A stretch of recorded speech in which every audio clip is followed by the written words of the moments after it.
Good morning, Radhe Radhe friends. कैसे हो आप सभी? वीडियो अच्छी लगे तो लाइक कमेंट्स जरूर करें। तो जगत दीदी के बारे में ही बात करूंगी क्योंकि जगत दीदी के ही बारे में पूरी वाईटी पे बात हो रही है। कुछ लोग नेगेटिव बात कर रहे हैं, कुछ लोग पॉजिटिव बात कर रहे हैं। और जगत दीदी की वीडियो में जाके उनके सब्सक्राइबर इस बात को बता भी रहे हैं कि आपके बारे में लोग निगेटिव बात कर रहे हैं, आप स्ट्राइक लो, आप लीगल एक्शन लो। तो उसका जवाब जगत दीदी ने बोला है कि चुप रहना ही बेहतर है। तो मैं जहाँ तक जानती हूँ जगत दीदी को, वो चुप रहने वालों में से नहीं है। इंसान चुप वहीं रहता है जहाँ गलत होता है। अगर हम गलत नहीं होते हैं तो हम चिल्ला चिल्ला के बोलेंगे कि हम गलत नहीं हैं। ये वही जगत दीदी है। जगत दीदी मेरी भी वीडियो में एक नॉर्मल से थंबनेल के पीछे आके लड़ाई करती हैं, मुझे धमकी देती हैं कि मैं लीगल जाऊंगी, मैं ये करूंगी, मैं आपका चैनल उड़वा दूंगी, रिपोर्ट मारूंगी। जिस इंसान को एक थंबनेल नहीं बर्दाश्त होता था, जबकि उस वीडियो में इनके बारे में कुछ कहा ही नहीं गया था। मैं बहुत पहले की बात कर रही हूँ, मेरा एक चैनल डिलीट हो गया था इनकी वजह से। तो आज वही सारी चीज़ें मुझे याद आ रही हैं कि इंसान कितना बदल जाता है। मतलब समय और परिस्थिति इंसान को बदल देता है। उस टाइम पे ये सब पे जा जाके इनके पास इतना टाइम होता था, ये सबकी वीडियो देखती थी। जब इनकी इंगेजमेंट हुई थी तब की बात कर रही हूँ। देवरानी को लेकर मैंने वीडियो बनाया था, उनके सपोर्ट में वीडियो बनाया था। जो इनको इतना गुस्सा आया था उस वीडियो में कि मेरे को कमेंट किया था, धमकी दिया था चैनल उड़ाने का, चैनल चला भी गया था। पर आज यही जगत दीदी ये कह रही हैं कि चुप रहना ही सबसे बड़ा उपाय है, चुप रहना ही सबसे अच्छा है। तो मुझे समझ में नहीं आ रहा, आप लोग कमेंट्स करना कि जगत दीदी चुप क्यों है। अगर आप सही हैं, आप पर उंगली उठ रही है तो आप उसका जवाब दो। और यहाँ उंगली उठ रही है, चलो यहाँ जगत भैया और आपका तो कोई खत्म हो गया कंट्रोवर्सी।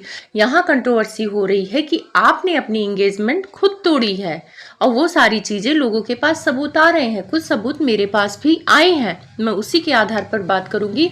और वो सबूत हम लोग नहीं दिखा सकते हैं क्योंकि भाई कानूनन जुर्म है कि आप किसी की रिकॉर्डिंग, किसी की फोटो या कोई वैसी चीज आप इसमें दिखाते हो उसके बिना परमिशन के। तो चलिए बात करते हैं कि एंगेजमेंट कैसे टूटी और क्या है कहानी। वैसे बहुत सारे चैनल बताने लग गए हैं और बहुत सारे लोगों के पास आ गई है। अब आप लोग सोच रहे होंगे कि ये अचानक से क्यों आई है। ये जगत भैया ने आगाह किया था कि वक्त आने पर पता चलेगा। लेकिन एक चीज आप लोग देखना कि ये जो ब्लॉगर्स होते हैं, अगर सच्चाई बाहर लानी होती है तो अपने नहीं लाते हैं, कोई ना कोई मोहरा बन जाता है, कोई ना कोई आईडी आ जाती है फेक, वो आपको चीजें दे देती है, सबूत दे देती है और रिएक्शन चैनल वाले उस पर बात करना शुरू कर देते हैं। क्योंकि इतनी डीपली बातें रिएक्शन वाले नहीं जानते हैं। लोगों को दिया जाता है फेक आईडी से, इंस्टा पे आपको सारी चीजें मिलेंगी। जब बाथरूम कांड का हल्ला मचा था तो जरूरी नहीं कि एक ही रिएक्शन वालों ने बनाया था, मेरे पास भी चीजें आई थी, वो वीडियो आई थी, वो क्लिप कट के आई थी जहाँ पे झूठ बोला गया कि ये दोनों ऊपर नहीं है और उसके बाद ये दोनों ऊपर से ही आते हैं जहाँ पे मैंने ने झूठ बोला था। तो वो सारे सबूत लोगों को मिलते हैं तब लोग बात करते हैं। अब जो ये बात उठ रही है कि एंगेजमेंट इन्होंने ही तोड़ा है, तो ये बातें मेरे मन में शुरू से आती थी कि कहीं ना कहीं लगता था मुझे कि जगत दीदी ये एंगेजमेंट खुद तोड़ना चाहती हैं, क्योंकि एंगेजमेंट के बाद इन्होंने रिंग निकाल दिया था और बताया, लोगों ने जब पूछा कि वो रिंग भारी थी। तो ऐसा नहीं होता है, लड़कियां हो चाहे जिसकी भी हो, शादी होती है तो एंगेजमेंट 1 महीने तक तो इतनी खुशी खुशी से पहनती हैं और शायद अब एंगेजमेंट टूटने के बाद वो रिंग पहन रही हैं जगत दीदी। लेकिन इंगेजमेंट के टाइम पे रिंग निकाल दी थी और जगत भैया ने भी बोला था कि वो रिंग निकाल दी है और मेरे से रिंग मांग रही हैं। वो कह रही मैं आपसे प्यार करती हूँ तो मैं आपका रिंग पहनना चाहती हूँ। चलो ये बात हो गई। अब जब इंगेजमेंट इनकी हुई तो महल से बातचीत भी शुरू होगी। अब बातचीत तो शुरू नहीं हुई, इनकी 2-2.5 साल से पहले बातचीत थी। ये महल से प्यार करती थी, अब ये नहीं करती थी लेकिन महल इनसे प्यार करते थे। ये दोनों आपस में टच में थे, बात करते थे, दुख सुख शेयर करते थे। और उसी दौरान जगत दीदी जगत भैया से भी प्यार करती थी। मतलब एक ही टाइम पे 2 लड़कों से प्यार करना भाई जगत दीदी के बस की बात रही होगी। 2 लड़कों को हैंडल करना मुझे समझ से परे है कि जगत दीदी को ऐसा नहीं करना चाहिए था। 2 नाव की सवारी इंसान को डुबो देता है, ये कहावत हमारे बुजुर्गों ने कहा है और वो आप लोग देख रहे हो। जगत दीदी शायद अगर एक की सवारी करती तो शायद ना डूबती, लेकिन 2 लोगों के चक्कर में ये डूब गई। तो इंगेजमेंट के बाद इन्हें रियलाइज हुआ कि ये शायद गलत कर दी है, इनको इंगेजमेंट नहीं करना चाहिए था। क्योंकि जगत भैया का आपको पता ही है, जगत भैया का वो केयर, इतना प्यार सम्मान इनको देते थे, हर चीज के लिए दौड़े दौड़े चले जाते थे। तो कहीं ना कहीं इनको ये लगता था कि जगत भैया छूट रहे हैं उनसे। गुस्से में तो इन्होंने इंगेजमेंट कर लिया और चैट में भी आप लोगों ने देखा होगा कि ये धमकियां देती थी कि अगर तुम मेरी बात नहीं मानोगे तो मैं इंगेजमेंट कर लूंगी, शादी कर लूंगी। और जगत भैया प्यार में थे, कोई माने ना माने, जो हम लोग इल्जाम लगा रहे हैं कि बहुत बुरे हैं, उन्होंने फंसाया था, ऐसा कुछ नहीं है।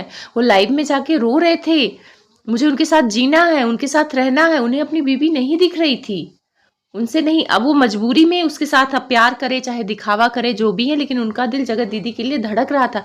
पर जगत दीदी का दिल किसके लिए धड़क रहा था ये समझ में नहीं आया, महल के लिए या जगत भैया के लिए। अब जगत एंगेजमेंट के बाद, महल से तो पहले बात होती थी, एंगेजमेंट के बाद बात करना इन्होंने बंद कर दिया। तो महल ने सोचा कि बात क्या हुई, कोई प्रॉब्लम है। उन्होंने उनकी भाभी के फोन पे फोन किया है। अब फोन किया तो भाभी ने उठाए, वहीं पे बगल में दीदी बैठी हैं और भाभी कह रही है नहीं आएंगी तब बोल दूंगी कि आपसे बात कर लेंगी। और जगत दीदी मुंह पे हाथ रख के हंस रही हैं, वहीं भाई इनका नाच रहा है। और ये सारी चीजों की वीडियो रिकॉर्डिंग हुई है और ये वीडियो रिकॉर्डिंग अब वायरल हो रही है, सबके पास पहुंच रही है। किसी के पास स्क्रीनशॉट है, मेरे पास भी बहुत कुछ है। तो ये वीडियो रिकॉर्डिंग पहुंच रही है। अब इस वीडियो को रिकॉर्ड कराया जगत दीदी ने, जैसे वो 36 लड़के वाला जब ये जगत भाभी को डांट रही थी उसको रिकॉर्ड किया, इनका पैटर्न है। और ये रिकॉर्ड इसलिए कराया था, ये वीडियो शायद भेजना चाहती थी जगत भैया को कि देखो देखो मेरा मन नहीं था एंगेजमेंट का और मैं उससे बात नहीं करती हूँ, मैं इग्नोर करती हूँ। खुद को अच्छा दिखाने के लिए ये जगत भैया को शायद वीडियो भेजना चाहती हैं। अब ये 3-4 लोग थे इनके घर में, अब ये वीडियो जगत जीजा के पास पहुंच जाती है। अब इन 3 लोगों में से कौन जगत जीजा के पास वीडियो भेजता है, लेकिन जहां तक मेरा पॉइंट है, मुझे लग रहा है जगत दीदी ने ये वीडियो जगत भैया को भेजी थी, जगत भैया को भेजी थी कि देखो भाई मैं जगत जीजा को पसंद नहीं करती हूँ। जबकि जगत भैया भी ये बात बोल चुके हैं कि ये मेरे से बोलती थी कि वो तो मतलब सी है, उसको तो बेवकूफ़ बनाना, उससे मेरा कोई प्यार नहीं है, मेरी इंगेजमेंट मुझे नींद की गोली खिला के कर दिया गया था। ये अपने को जगत भैया की नज़र में अच्छा रखना चाहती थी क्योंकि जगत भैया को इंगेजमेंट में इनके भाई आने नहीं दिए। तो मेरे हिसाब से वो वीडियो जगत भैया के पास गई और जब जगत जीजा के पास जगत भैया ने भेजा होगा, या ऐसा हो सकता है कि इनके घर का ही कोई सदस्य जगत जीजा के पास भेजा हो। मैं 2 पॉइंट रख रही हूँ, आप लोग को क्या सही लगता है कमेंट्स करना। तो क्योंकि पहले भी वो 36 लड़के वाली भी वीडियो इनके घर से लीक हुई और ये वीडियो भी इनके घर से लीक होके अब रिएक्शन चैनल वालों के पास पहुंच गई है। तो आप समझ सकते हो कि कितना बड़ा झोल कर दिया जगत दीदी ने अपनी लाइफ में, खुद को क्या दिखाना चाहती थी भगवान ही जाने। अब जब वो वीडियो जगत जीजा के पास पहुंचा तो उनका दिमाग ठनका, उनका भी मन हट गया इनसे और वो भी अब इस रिश्ते में नहीं रहना चाहते थे। अब जगत जीजा और जगत भैया की आपस में बातचीत होने लगी। जो चैट वगैरह जगत जीजा से ये करती थी प्यार रोमांस का, जगत जीजा ने जगत भैया को दे दिया और जगत भैया ने जगत जीजा को अपना सब कुछ दे दिया। अब इन दोनों को पता चल गया कि इन दोनों को ही ये धोखा दे रही थी। अब कहते हैं ना, 2 दुश्मन जब एक से ठगे होते हैं तो वो आपस में सगे हो जाते हैं। जगत जीजा और जगत भैया आपस में बात करने लगे। जगत भैया ने एक बात बोली थी कि 1 घंटा उनसे रोमांस करके 1 घंटा वही सेम बातें मेरे से भी करती थी, इतनी चालबाजी थी। तो आप ये बताओ कि जगत भैया को कैसे पता कि 1 घंटा महल से इन्होंने बात किया है, अभी सीसीटीवी तो लगा नहीं रखा था। तो इससे समझ जाओ कि जगत जीजा भी इनको सारी चीजें बताते थे कि भाई देखो मेरे से भी ये बात कर रही हैं। वहीं पे जगत दीदी इनको भी इग्नोर करने लगी, जगत जीजा को और जगत भैया को भी इग्नोर करने लगी क्योंकि इनके भाई को पसंद नहीं था कि ये जगत भैया से बात करे जगत दीदी के। तो ये सारी चीज़ें बिगड़ने लगी।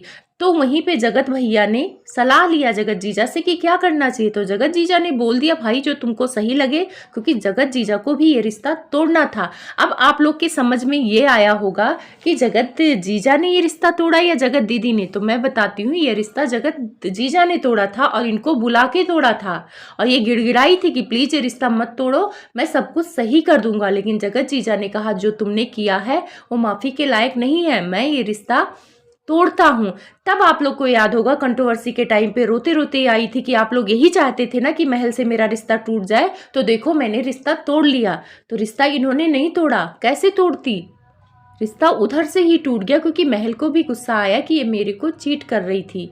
अब उसी दौरान ये जगत जीजा से कुछ प्राइवेट बातें मतलब पिक्चर वगैरह थी, तो वो महल ने भी किसी और को दे दिया, और को दिया समझ जाओ जगत भैया को ही दिया होगा। तो जगत भैया के पास सारे सबूत हैं इनको लेकर, और वो पिक्चर गलत जगह डालने की भी बात हो रही थी। तो जगत दीदी इतनी बड़ी गलती कैसे कर सकती हैं, खुद जब आपको एंगेजमेंट नहीं चलाना था, आपको नहीं करना था, तो आपको इस रिश्ते में आना ही नहीं था, क्योंकि इस शादी की टूटने की वजह जगत भैया नहीं है, कहीं ना कहीं इस शादी की टूटने की वजह आप हैं। और वो वीडियो अगर आप जगत जीजा तक नहीं देती, जगत जीजा तक नहीं पहुंचता, तो शायद एंगेजमेंट टूटता भी नहीं। लेकिन आपकी गलती की वजह से ये सारी चीजें, आप लोग को लग रहा होगा जगत जीजा उस दौरान क्यों नहीं कुछ बोले, तो इसी वजह से नहीं बोले। वो वीडियो की वजह से ही जगत जीजा ने इनका साथ नहीं दिया। और बर्थडे के दिन वो जो लंबा चौड़ा लिखा था जगत जीजा ने, मुझे नहीं समझ में आ रहा था। मुझे लग रहा था कि वाईटी फैमिली को खुश करना चाहते थे, महान बनना चाहते थे, सिर्फ इसलिए बर्थडे विश किया। और जगत जीजा को इनके प्रति कोई सहानुभूति नहीं है और सहानुभूति के लायक भी नहीं है। और जगत जीजा मूव ऑन कर चुके हैं, उनके लाइफ में कोई आ चुका है। तो जो जाके ये कमेंट्स करते हैं शादी कर लो, शादी कर लो, अरे भाई क्यों शादी कर ले? जो लड़की खुद एंगेजमेंट तोड़ना चाहती थी, जिसका भाई खुद मजे ले लेके वीडियो बनवाया और भेजा गया, तो शादी क्यों कर ले? तो ये है जगत दीदी। जो कंट्रोवर्सी नहीं हुई थी, महल को इग्नोर कर रही थी, वीडियो बना के भेजा था, उस दौरान जगत भैया को भी बोला था इन्होंने कि आप सारी चीजें बाहर ले आओ, दुनिया के सामने ले आओ। तब वो महल से छुटकारा पाना चाहती थी और उनको लगता था कि जगत भैया हैं, एक तो चला जाएगा, एक तो रहेगा। लेकिन इनका काम बिगड़ गया। जब कंट्रोवर्सी हुई तब इन्हें होश आया और ये नहीं चाहती थी कि एंगेजमेंट टूटे, कोशिश भी की ना टूटे, लेकिन टूट गया। लेकिन जगत जीजा इनसे छुटकारा चाहते थे और इन्होंने बोला भी कि फेमस होने के लिए ये वो। तो जगत जीजा ने कहा कि जाके आप अपनी वीडियो में बोल दो कि ये एंगेजमेंट टूट रहा है या मैंने तोड़ दिया है। लेकिन जगत दीदी ने ये आके नहीं बोला कि एंगेजमेंट महल ने तोड़ा है, एंगेजमेंट खुद तोड़ दिया है, ऐसा बोला है। तो जगत दीदी जो खेल रची थी ना, उस चक्रव्यूह में खुद फंस गई। ये महल से छुटकारा पाना चाहती थी, जगत भैया को साथ रहना चाहती थी, ये सारी चीज़ों पे पानी फिर गया और इनके हाथ कुछ नहीं लगा। तो इससे, इस स्टोरी से ये सबक मिलता है कि हमें दो नाव पे सवारी नहीं करना चाहिए, इंसान गिर जाता है। जगत दीदी को तो देखकर सबक मिल गया है कि पुराने बुजुर्ग ये कहावत सही कहते थे। तो जगत दीदी खुद ही मास्टरमाइंड है अपनी बदनामी की, अपनी दुर्दशा की। तो इसलिए अब उनको ये बोलना कि जगत भैया ने उनका शादी तोड़ दिया, उनका घर बर्बाद कर दिया, गलत है। वो तो खुद पहले से ही तोड़ना चाहती थी। अगर तोड़ना नहीं चाहती थी तो वीडियो क्यों बनाया, वीडियो क्यों पहुंची जगत जीजा के पास? तो ये सारी चीज़ें आप लोग डीपली से सोचना कि जगत दीदी कितनी महान है और कितनी सातिर हैं और कितनी देवी हैं। उनको आप क्या बना के रखना चाहते हो, रखो। जिंदगी में आगे बढ़ना है, कोई गलत बात नहीं है। और यहाँ पे मैं एक चीज़ और क्लियर कर दूँ, जगत जीजा मूव ऑन कर चुके हैं। वो बर्थडे पे जो लिखा था वो शायद इसलिए लिखा था कि उनको अच्छा बनना था, लोग उनको अच्छा बोलेंगे कि भाई कितना महान है। और उस टाइम पे लोग अच्छा बोल रहे थे, उनको कोई लगाव नहीं था जगत दीदी से या उनकी बेटी से, ऐसा कुछ नहीं है, सिर्फ अपने आप को अच्छा दिखाने के लिए। लेकिन कभी कभी उनका भी दांव उल्टा पड़ गया और दोबारा से कम्युनिटी लगानी पड़ी। तो ऐसा है। तो जगत